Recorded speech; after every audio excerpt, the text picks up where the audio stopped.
Okay, now it's going. Okay, this is Team 690. This is our graphical user interface code. I'm going to run it to show you what it does.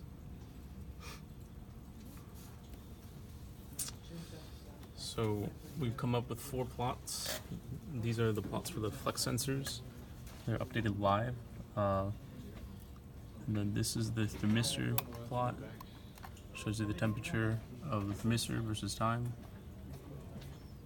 And then we have the main window, which gives you all the sensor readings, buttons to perform certain functions, such as individual finger actuation, gestures, grabs, and then the fan to be on or off, and the test finger to flex or splay. And then we have a button down here to train TCP. So now we're going to walk you through the code. If we go to the top here. So these are all the libraries we used.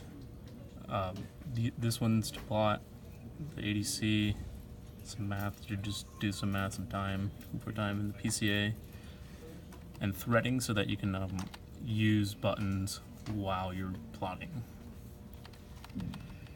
Here we just defined the addresses for our ADCs. These are arrays that we use to plot, and then these are the pins to which the TCP are connected to the PWM, or to the MOSFETs that are connected to the PWM. This is our off value. It's -1, maybe different for you. And down here we have all the duty cycles that are required for certain actuations or gestures. Each one's different, and you have to have different variables for each button. Keep that in mind. And these are based off of 25 volts. And here we're just setting PWM, turning them all off. Just formatting. These are the functions that we use to run or to read the angle of the flex sensors. And this append to array is what we use to really plot the data. So we get an array, we append data into it, and then we read then we plot the array. Do you want to talk about this one? Which one? The servo post? No? Okay. It's just a function to determine the voltage that actually goes through it using the PWM. Yeah. And then this is our thermistor function. It's just basically a bunch of math that we got from the manufacturer's spec sheet, and so we're just performing that, getting temperature. Really, the basis is you read you have the resistance of the resistor that's in the divider, the max of the ADC. You do some math, you get the resistance of the thermistor, and then you convert that to temperature through the manufacturer's spec sheet. These are just functions to perform actions like fan on, fan off. We created a single finger function so that it actuates one finger. And this is our training function, which just runs through every finger. And these are just gesture functions.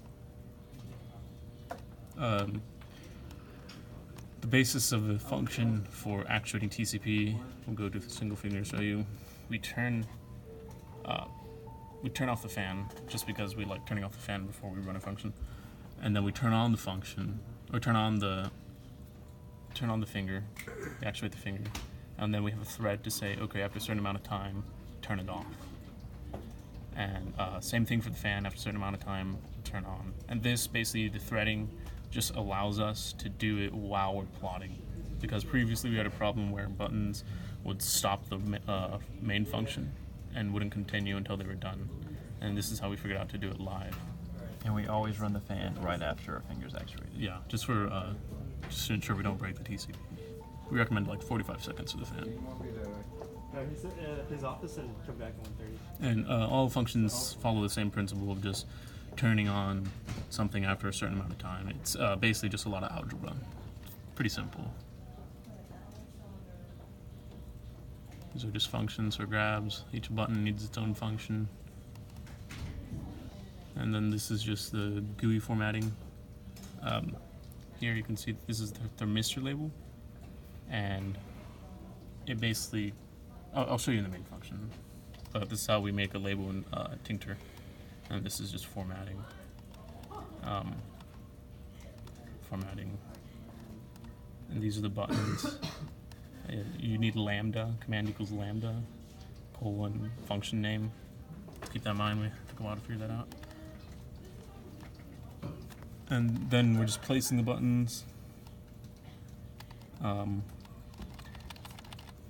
just setting addresses for the pins in the ADC so that we can reference them in the function, or in the main function. And so that we can add to them. You need them global to do that. We did an initialization time because we found like the first second or so was pretty unstable for the sensors. So we just run it for a second and then we start reading data. And one thing we haven't been able to figure out is why we need global I. We don't really know why, but it works to append data into the labels. So here we just take the current time, we put it in an array. Here we just read the ADCs and put them into the addresses that we mentioned earlier. We round them so they're pretty. We just call the functions that run the force. Call the functions that. And those functions were calibrated manually, so they might need to change depending on the sensor and. Depending on your silicone around it and what type of sensor you have, you'll need to calibrate them. Probably should get different sensors than we got. And then we kind of put some, I guess, prettying functions so that the FSRs and the flex, they have noise, and we didn't really want to see all that noise in our GUI, so we had functions to kind of just cut them off at a certain level and show them as 0, but they're not actually 0. And these are just getting the positions. Do you want to mention how we got the flex? Do you know how this actually works? I think it just takes in the value and gives it between 0 and 90. I'm not exactly sure. It was more manual trial and error to get the right angle. And then we're just appending all these angles to the array. These are creating figures, plotting to them. Did a subplot to get 4 plots on one. This is a comparison just to be able to tell whether or not we're opening or we're moving or not. And this is just the if that uses those comparisons. So in the main window we have a status. It will tell whether the finger's open, closed, or moving, and that's what all this does. And then once we have all our calculations, all our readings, and all our sensor values, this is where we start to put things into the labels. This is where I comes in. We looked online and this is just how we found it's done, and you can use I in multiple places. I don't know why, but it just works, so we've stuck with it. I'm sure you could change it up if you really need to, but I don't know how you would do that. And then this is how we append to the label. And so then we run main, and then at the end we just stop reading everything. Yeah, we just stop reading everything just so we're not continuously reading. And that's our GUI pretty much. Is that it? Yeah.